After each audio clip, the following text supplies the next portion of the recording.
तारा रानी श्रीवास्तव कौन थीं? अंग्रेजों से भारत को आज़ादी दिलाने में तारा रानी श्रीवास्तव ने अहम भूमिका निभाई थी।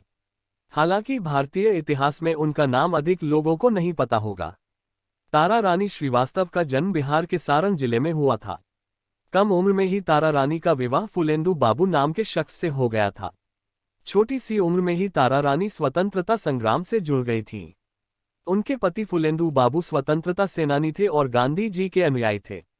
वह अंग्रेजी हुकूमत के खिलाफ जुलूस निकालते थे। यहाँ से ही तारा रानी ने भी आज़ादी की लड़ाई में अपनी सहभागिता दर्ज करानी शुरू की।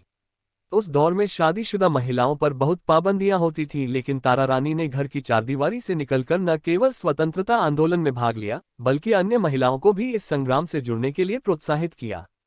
उनका साथ पति फुलेंदु ने दिया। फुलेंदु बाबू भारत छोड़ो आंदोलन के दौरान विरोध प्रदर्शन और जुलूस निकालते थे। इसी दौरान 12 अगस्त 1942 को फुलेंदु बाबू ने सारण पुलिस थाने तक जुलूस निकाल रहे थे। उनकी थाने की छत से ब्रिटिश सरकार का झंडा उतारकर भारत का तिरंगा फहराने की योजना थी। हालांकि अंग्रेजों ने जुलूस पर लाठीचार्ज कर दिया और लोगों पर गोली चलाने लगे।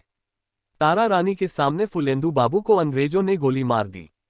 पति सामने घायल पड़े थे, पर तारा कमजोर नहीं पड़ी।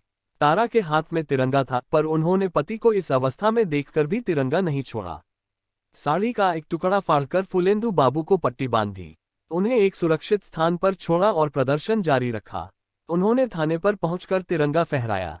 हालांकि जब वह पति के पास वापस लौटी तब तक वह शहीद हो चुके थे। पति की शहादत को उन्होंने जाया न जाने दिया। उनके देहांत के बाद भी स्वतंत्रता संग्राम की लड़ाई को जारी रखा।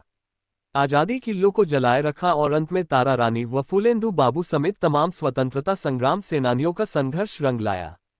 15 अगस्त 1947 को देश को आज़ादी मिल गई।